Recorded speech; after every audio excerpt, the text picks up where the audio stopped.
What's going on, fight fans and full-time family? The UFC has revealed full fight cards for May 13th and May 16th, and we're going to cover the fights. It is actually pretty interesting, and I'm very curious to wonder if the UFC booked these headlines due to recent news, because both of these headlines for these two full fight cards we're about to look at have recently had, like, outside of the cage, headline worthy news lately. Like, it's weird, man. Listen to what I'm saying. So the first fight card on May 13th, Anthony Smith versus Glover Teixeira. We all know Anthony Smith recently had his house broken into. It was like some former 170-pound collegiate wrestler. He broke into Anthony Smith's house. Anthony Smith had to put the fucking beat down on him, tear him up. Anthony Smith was asleep. His family was in the house. This guy comes in, breaks in. Anthony Smith beats the living shit out of him. I don't even understand what the guy was doing breaking into somebody's home while they were there, and he didn't have a weapon. This motherfucker must have been on drugs. I don't know what it was, but he broke into Anthony Smith's house and got his ass whooped for it. And now Anthony Smith has a headline. I mean, a main event. So I'm wondering how that connects, because I do know how important headlines are in the entertainment industry. They definitely, if you can gather headlines, you will definitely get more attention, which puts more of a spotlight on you. And now it can be an authentic headline, or sometimes motherfuckers start faking shit to get headlines. Anthony Smith's 100% believable. I 100% believe Anthony Smith. This all happened, and now as a side effect, he's getting a headline, or he's getting a main event. Same with Walt Harris, who's going to be headlining the May 16th card. Alistair Overeem versus Walt Harris. Walt Harris, unfortunately, tragedy, man. It sucks to even talk about still. Just a couple of months ago, Walt Harris's daughter came up missing.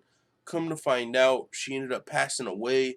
I'm not sure if it was murder or what. I forget, because it's been, a couple of months. I think it might have been, but, I think there might have been some foul play. And Walt Harris just lost his daughter. And now he's in a main event. You would love, in your heart of hearts to think, oh, the UFC's just being nice to these guys because, they recently had some tragedy. But that's not what it is. This is a business. The UFC they're a ruthless business. Ruthless in a good business sense. They're going to do what is best for the company a majority of the time. And getting fighters a main event that have recently made national headlines, Yahoo News, ESPN. We're not just talking about the little MMA media sites. We're talking the big ones, Yahoo, Google. The big news sites. If you can garnish attention on those sites, that's a spotlight. Now, one thing I am kind of worried about, and maybe it's a little too early, but this is going to incentivize people to get headlines. And for the UFC, that's what you want. But these are two real-life situations that one actually did end up in tragedy, and the other one potentially could have been a tragedy. Walt Harris's daughter died. Anthony Smith's family's home was broken into. And now they're getting rewarded by the UFC. So this might incentivize people in the future. My house, to lie, and what's that shit called? Fucking where someone lies for media stunt or something, publicity stunt. This might incentivize people to do a publicity stunt. You know what I'm saying? Fighters on the come up.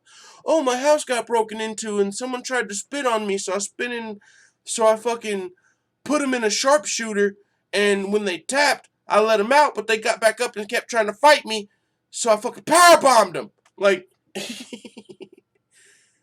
It's going to sound fake. You're like, dude, are you lying right now? It's going to blur the lines. You're not going to know who's telling the truth. So, in the entertainment industry, it don't matter what sport you're in, if you're a musician, people do that. They manipulate the headlines. They find ways, even if they don't have something real going on, they'll fucking lie to keep their names relevant. Make some shit up to get headlines. That happens all the time. And I mean, that's what this, that's what I'm kind of wondering about. The fact that these guys, had these national headlines recently and tragedies. Walt Harris's daughter passed away. Now at the same time, like I said, you want to think the UFC is just helping him out. He needs the money, pay for expenses and all of this stuff. But that's not the UFC. I mean, the UFC does help guys out. That's not what I'm saying. I'm just saying I don't think that's where the card placement came from. They could have put Walt Harris on the prelims and just cut him a check on behind the scenes. They're capitalizing off of this. You know what I'm saying? But this is a capitalist society. I ain't mad at all. That's just the reality. So with that being said, man, it is what it is. We got to talk about the fight cards. That was just my thoughts on the main event placement. But the actual fight cards, man, Anthony Smith versus Glover Teixeira, that's a good fight.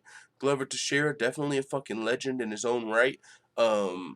Man, the triple uppercuts by Gustafsson, legendary. He was on the wrong end of those, but love Glover Teixeira, Anthony Smith, Ben Rothwell versus OSP. OSP moving up to heavyweight. Ben Rothwell's going to have 30, 40 pounds on him. That's going to be interesting.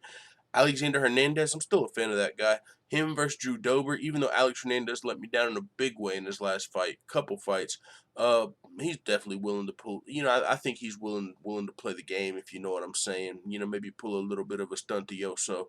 But yeah, I still fuck with Alexander Hernandez. He's still got a lot of potential, man. He's definitely a good fighter. He's gonna be around for a while, and he's gonna be kicking ass and taking names. Ray Borg versus Ricky Simone, that's a good one. I think that one might be a rebooked fight. I think I've seen that before. Ricky Simone, really good wrestler, good on the mic for a prospect, taking on Ray Borg, who's had his own mires with tragedy recently with his son and stuff like that, and the surgery. So I believe he's doing well now, doing a lot better. Hopefully I'm not mistaken, but yeah, Ray Borg has really not been able to focus on his fight career because of real life recently. Within the last 6 months, I think. It was a little while back. It wasn't as recent as those other events we talked about, but still recent. Within the last year. Carl Roberson versus Marvin Vettori. That's a good fight. Carl Roberson, dangerous guy, can definitely finish you. He can submit you. He can knock you out. Marvin Vettori, nice prospect. The motherfucking Italian Stallion or the Italian Dream, whatever his nickname is. Fought that split decision with Israel Adesanya. He's got some good wrestling. Well-rounded, though. That's a good fight. Felipe Lins versus Arlovsky, heavyweight fight right there.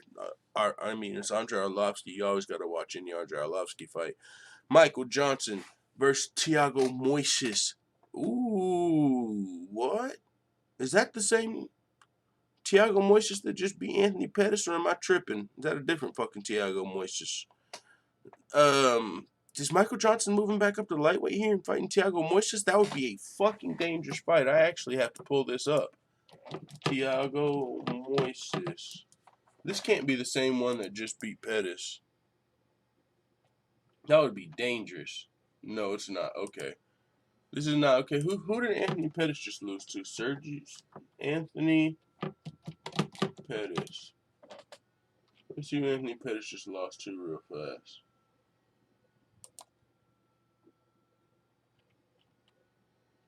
Diego Ferreira. Okay, yeah, I was like, what? But I'm still a little curious to know if Michael Johnson is moving back up to 155 or staying at 145. Sarge Eubanks versus Cheesecake Sarah Moras. That should be I like Sarah Moras, but that should be a pretty easy win for Sarge Eubanks. Hunter Azure versus Brian Kelleher.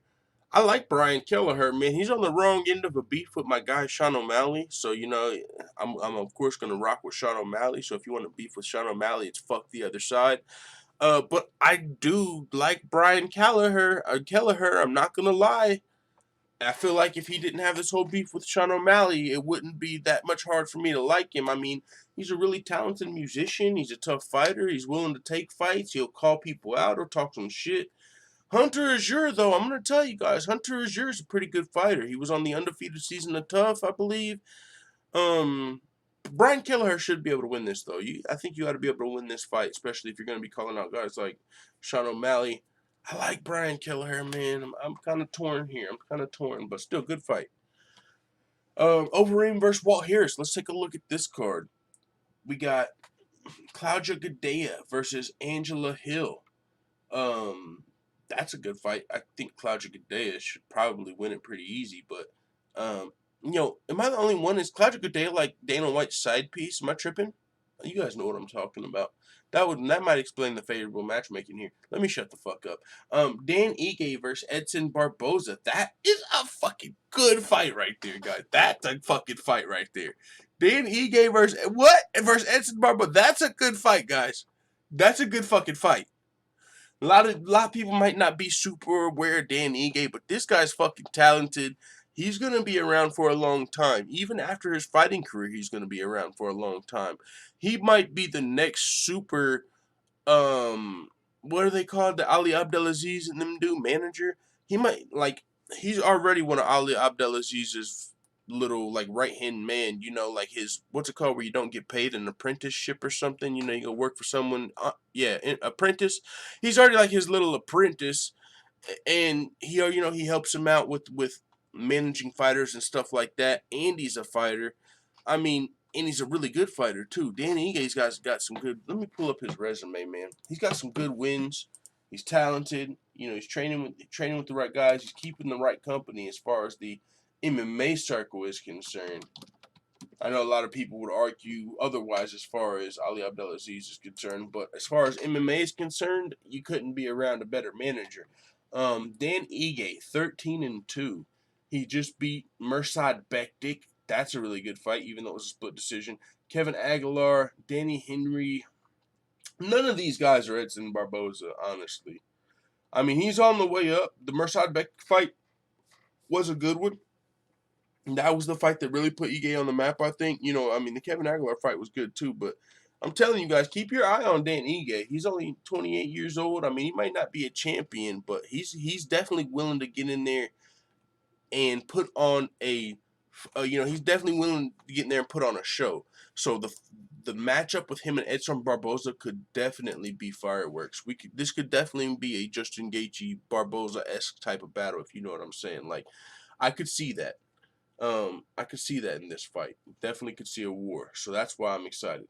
We got Eric Anders versus Krzysztof Jotko. That's a good one. Eric Anders, I kind of root for the guy, but Krzysztof Jotko, he's a beast, though. Krzysztof Jotko, man, when he's on with his striking, when he's on point, he'll pick a motherfucker apart. I'm talking about the highest level of the 205 pounds. He definitely can put together a good win here.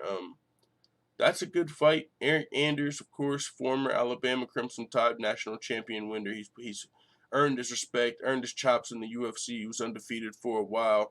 He's for sure earned his respect. We've seen Eric Anders go out there and fight with zero cardio left. Like, dude he was beat, still pressed. He took a short notice fight, and man, he was still pressing forward. You could just, it was the level of tired where you feel it.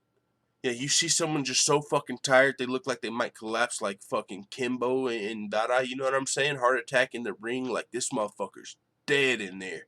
But Eric Anders is still pushing forward, trying to fight. It's like, how is he even moving? So he's earned some respect with what, some of the fights he's been willing to take, short notice, how he's performed and shown his heart. So I do like Eric Anders, but this is a tough matchup against Krzysztof Jotko here. Song Yadong versus Marlon Chito Vera. That's just a fire fight. And I mean fire as in heat, not like firefight as in fucking slugfest. Song Yadong, Team Alpha Male, legit upcoming prospect from Team Alpha Male.